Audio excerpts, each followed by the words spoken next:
Ladies and gentlemen, please take your seats. You know, the reality is that tradition can give birth to some pretty creepy shit. And if you're within the sound of our voice, that must mean you are in the seats with once more. As always, my name is Dave Voigt, and I am the host of this podcast where we sit down with a wide-ranging variety of industry professionals and pick their brains, not just about current projects, but influences, state of the industry, why they got started, the whole nine yards, in a very light and sort of conversational fashion, as it were. As that's how we like to do it. And if you'd like to subscribe to this podcast, which is something we certainly hope that you want to do, you can do so over at Apple Podcasts, over at Spotify, and you can find every single one of our episodes archived over on our YouTube channel. Also, we'd really appreciate it if you followed us on social media.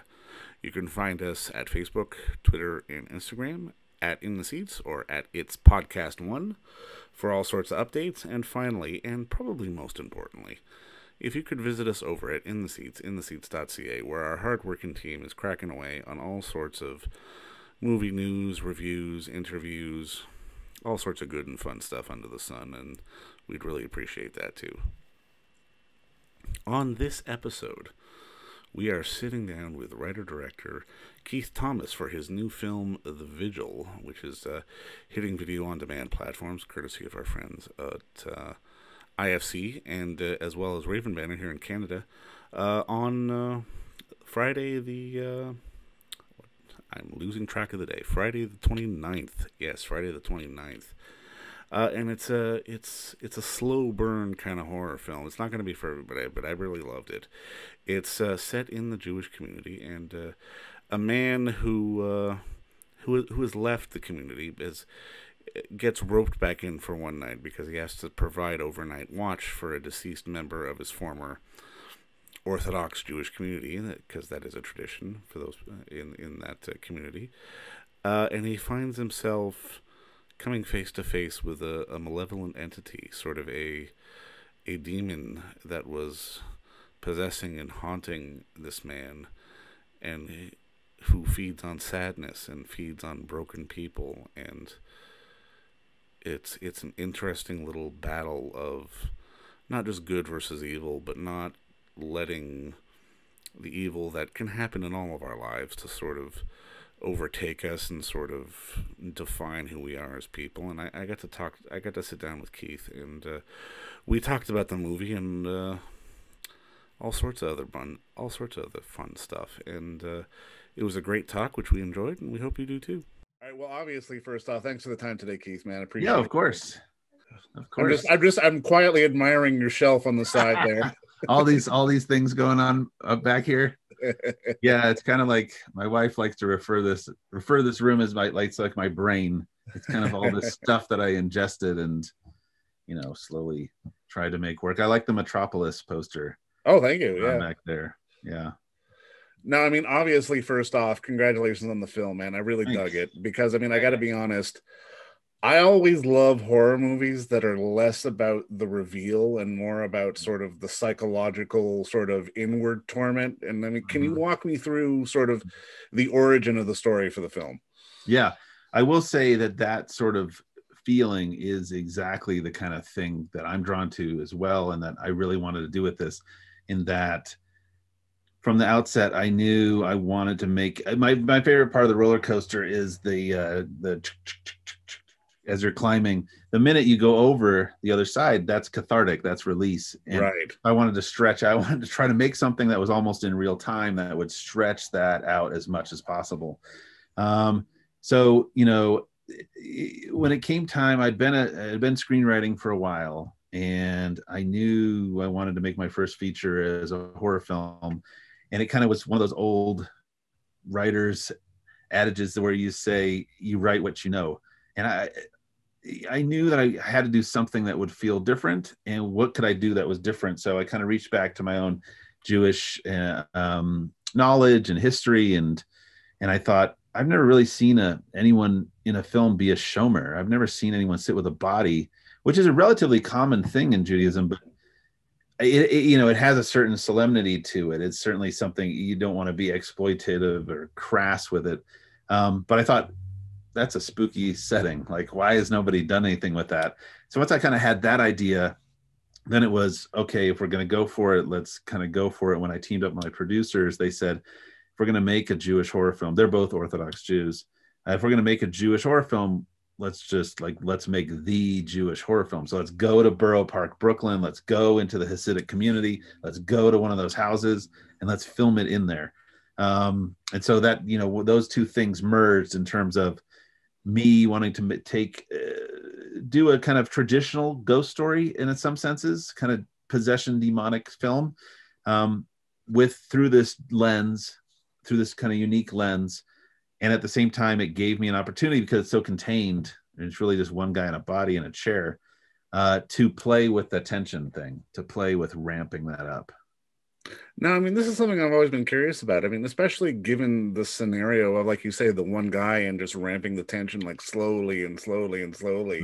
Mm-hmm. I'm always kind of curious, is it a gift or is it a curse to just have sort of the one, two actors in the moment to be working with? Because, I mean, I've got to imagine on one end, it's a gift because Mm-hmm. you can get really focused and specific. But on the other end, it's like there isn't room for sort of anything showier, I guess is maybe the right word. You've really got to rely on the actors to sort of make it work. No, 100%. So I think it's kind of both. Casting was crucial. And when I kind of came across Dave Davis's work, the first thing I'd seen him in, he was in The Walking Dead, he was in True Detective, and these kind of, these different character roles. And when I saw him in a movie called Bomb City, he had a giant green mohawk in this movie. Yeah. He's this 1980s punk. But I could see the emotion. And I knew that the Vigil relied upon this one guy's fear and experience. So once I found him, I really just trusted that we knew we could do this together. And so a lot of it was me and him talking about, like, how do we get to that place? How are you going to make yourself really afraid and be in that situation? But then it was like building the world around him to try to give as much space to this house as possible, so that the audience doesn't get bored kind of just staring at the same room. Like, how do you mix it up, make things happen there? So it was both easy in that I really just had Dave, and it was the two of us kind of figuring out how we're going to build the tension and make the atmosphere work. And then the challenge of making it, because it's so contained, to like giving a life to this house and this room. And it is also, it's also funny, those sort of, when you film it kind of in real time, like it is, it's amazing how quickly things pass when you want them to be longer. I want to linger on things. So a lot of that came down to sound design and score and just kind of making that work. But yeah, it was a nice challenge. It was both liberating to be able to stay in one place with one person for a while, but also, it ended up challenging as well. And it was literally someone's house, because I was marveling just at some of the visual design and just like, okay, is that the house or is that a set? Because they're really trying to make it look more than what it is, Right. Yeah, it's all just trickery. It's a real house. It's a real house in Brooklyn, and it's even smaller than it looks on the screen. So, building dolly tracks in there was really, really hard. And then moving them around, there were like 50 crew members. They're all hidden behind walls in every single shot, because we were all on top of each other. A lot of the shots I know exactly where I am, in terms of like literally I'm just around the corner from Dave, like right there. So we had the space. I really wanted the space because there's a certain authenticity to real spaces that have a very lived in. This house was owned by an elderly woman who passed away a couple months before we shot, and her furniture had been removed, but her carpeting was there. Her wall hangings were there. And I said, let's keep this. Like, we need this stuff. I think initially people were like a little creeped out, like this is a dead woman's home. But again, it had a certain atmosphere. There was it felt real because it was real. And then it was really a lot of kudos to Zach Cooperstein, the DP. He and I worked very closely in terms of, I knew a certain look I wanted, and I wanted it to have we shot it in widescreen, anamorphic, and the color scheme and everything. And it really was down to him in terms of figuring out which lenses were going to give us the biggest look we could and the most atmosphere, and make this space feel bigger than it really is.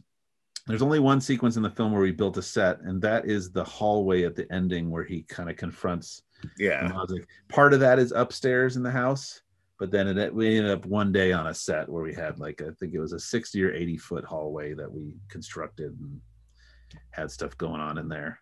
Because, I mean, while the film does have a real big and sort of cinematic feel, at the same time, there is this claustrophobia to it. And having a real location sort of gets you halfway there already. 100%.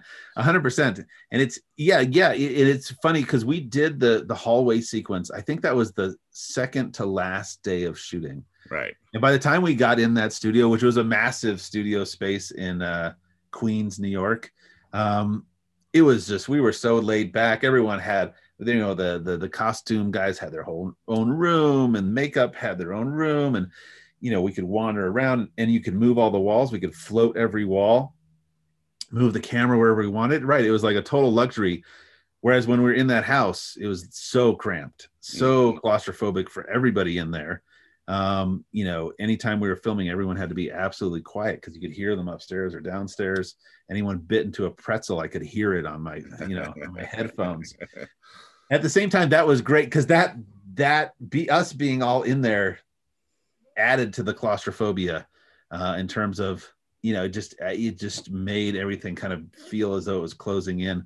And I wanted the film to kind of gradually get tighter and tighter in terms of, we open it up and there's a bunch of lamps that are on, and then we're going to take those lamps out. Then it's by the end, the last time we really see him sitting in that chair, it's just the light from the kitchen that's going on there, and it's just lots of shadows and darkness, and really, really almost like a spotlight on him.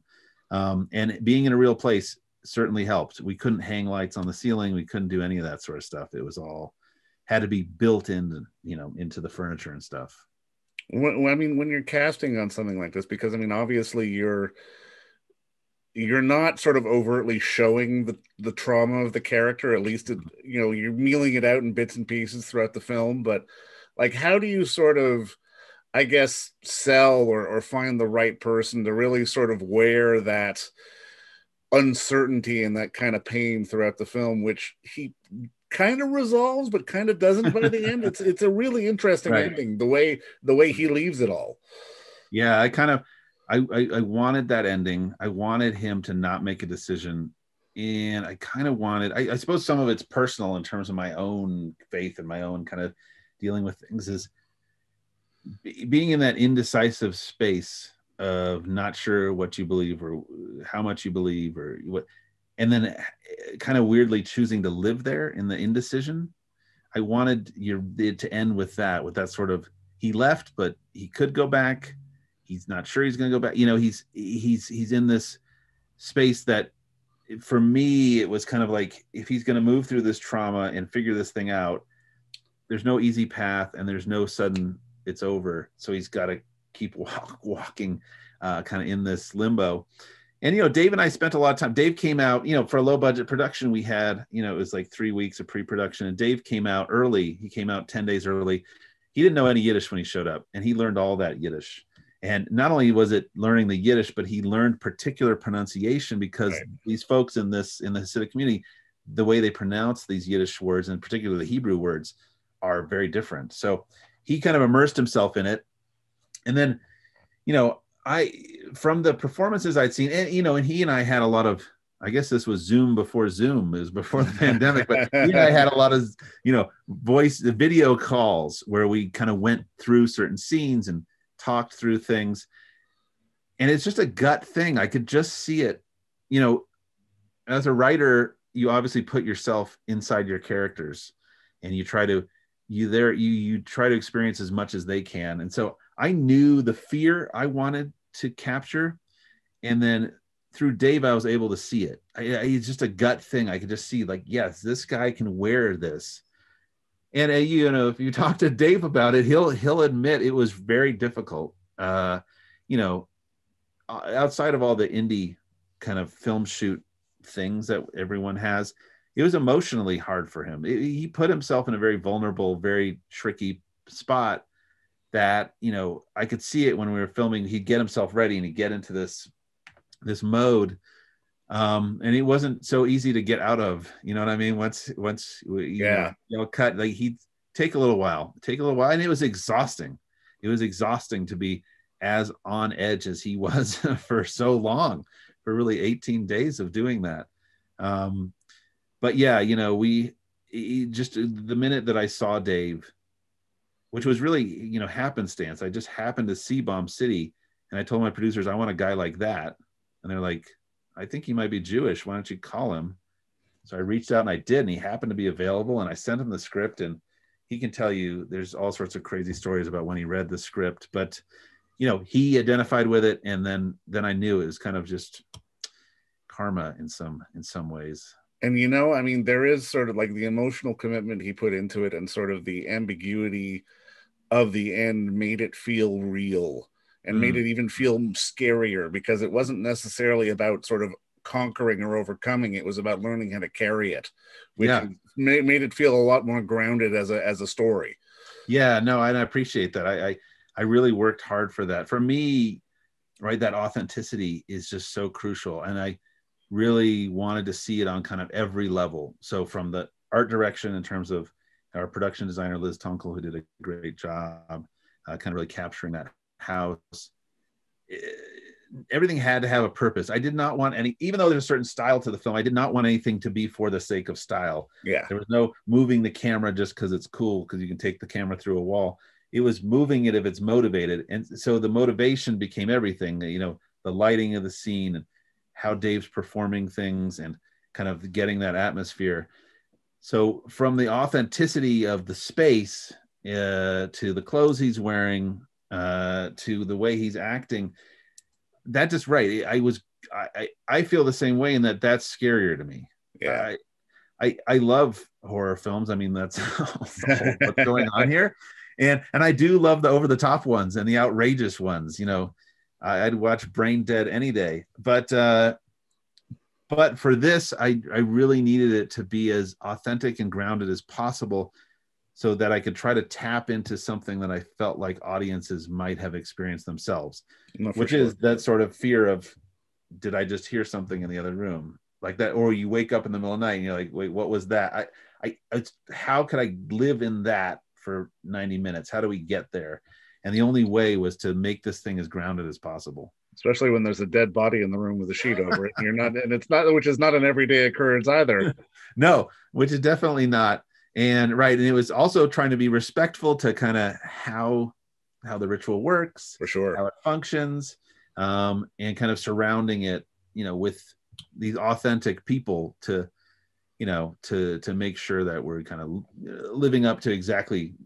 I wanted not documentary style, but I wanted to feel like this is legitimately one of these, a shomer doing their job. Like, this is what it looks like. I mean, he's a bad shomer because he's not actually doing what you're supposed to do, but he's on the phone half the time, right? So yeah, he is. And technically a shomer is not supposed to be able to do anything that a dead body can't do. They're not supposed to go to the bathroom. They're not supposed to eat.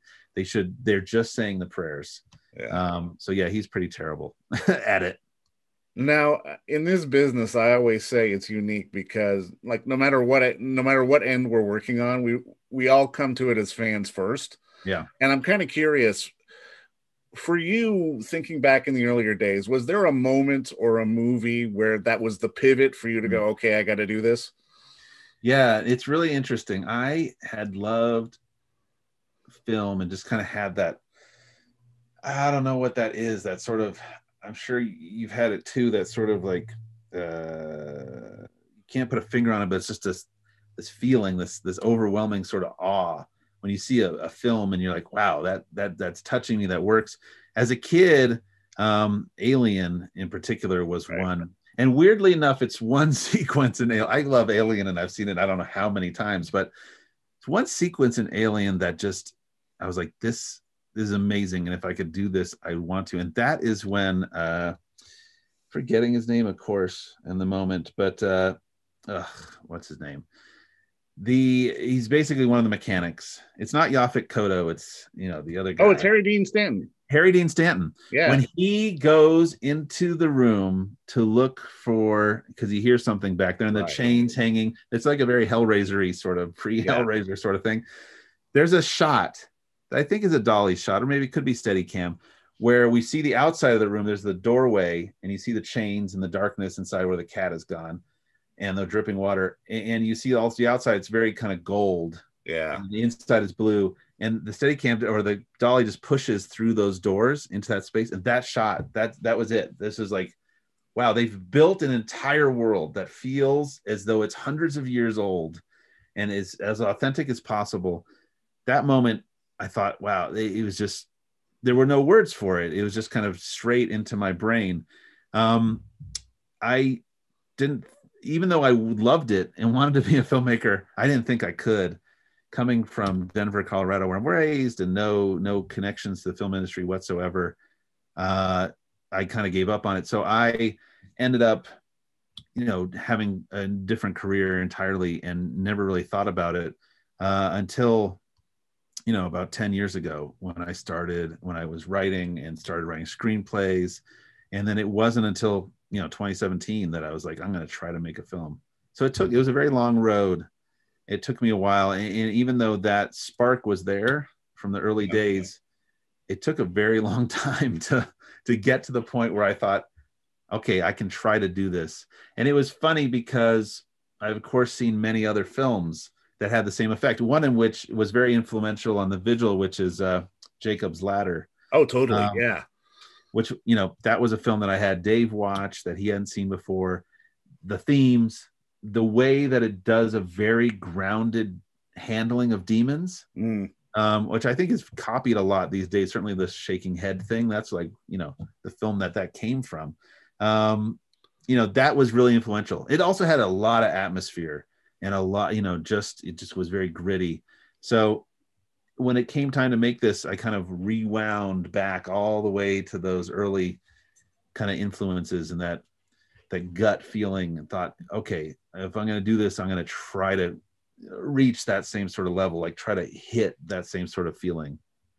And you know what? I mean, I love that you mentioned that shot from Alien, because I almost think it really kind of fits the tone of something that you've made here, because it really does embody that kind of, especially, and it's something that gets forgotten in horror. Less can be more. If you do it right, less can be more. And I mean, it's one of those moments where you can create something entirely unique by using so very little, as long as it's staged properly and it's lighted right, and you're creating such a mood, and mood is so important when it comes to horror movies. Yeah. And that sequence, that whole sequence of him in there with the cat and then looking up and taking off his hat and wiping his forehead. Exactly. And that's our first real shot of the adult alien, and you're kind of seeing it tucked away there and you're getting pieces. It's just so beautifully orchestrated, so well lit, so atmospheric. The score, the sound, I think a lot of sound drops out in that, and you're just hearing the tinkling of the chain. Right. So it's weird how that sequence, which is maybe 3 minutes, I don't know how long it is, but that for me just became like, that was the seed, that one sequence that I was like, I could live in that. As a kid, I of course found Alien very scary, but that sequence in particular, I thought, I want to live there. Like, I want to be in that room. Like, how cool is this space, and how real is this space? So yeah, it's funny that, and I definitely, I remember showing it to folks. I think I showed it to Zach Cooperstein as we were getting ready for the Vigil. I said, look at this shot. Like, I want this shot. Look how those walls are lit. Look how the darkness is behind it. So it's definitely in there. It's me trying to replicate this thing, and get to that early, that thing that I felt. Do you see yourself as a horror storyteller going forward? Because I mean, at least from my perspective, it's the one genre that allows for so many different options and kind of offshoots to be able to play inside of it. Whereas something else, you may have sort of more of a rigid box that you have to work inside of. No, yeah, I love horror. I love horror, and kind of every project that I've been developing and, talking to folks and kind of signed on to after the Vigil has been horror, almost exclusively. I also like very dark thrillers, you Mm. know, like the Sevens of the world. Sure, yeah. But they veer so close to horror that Well, I think a exactly, yeah. lot of people consider Seven a horror film. But yeah, no, I find it very liberating. I love the, horror and comedy have so much in common in that they're Yeah, both these visceral things, right? You know, a comedy is working if people laugh, right? I mean, right. it's so easy to tell that, yeah, that worked. And horror is somewhat the same way. People freak out, they get grossed out. And within that framework, but you can just do so much. It's so wide open. And I love that aspect of it. So, for example, with Firestarter, it is very much, it's already a great thriller at its core in terms of a father and daughter and these powers. But then there's these horror elements that are on top of there that, that feel like just that you can't do in another genre. No, So, for you sure. know, this is, so yeah, that's my jam. That's my thing. I definitely won't be making any romantic comedies or indie dramas anytime soon. That's this is where I'm staying. Well, you know what? That's it for me, brother. I just want to say thanks again for the time, man. This was fun, Yeah, of and course. congratulations on the film, and I look forward to the next one. Yeah, thanks so much. Great questions. And don't forget to visit our friends over at Bay Street Video for all your DVD, Blu-ray rental, or purchasing needs this summer, as they are still open for curbside and some mailing delivery as well. Over at 1172 Bay Street, Toronto, Ontario, Canada, you can give them a call at 416-964-9088. That's 416-964-9088. Or send them an email at baystreetvideoto@gmail.com for any of your DVD and Blu-ray needs.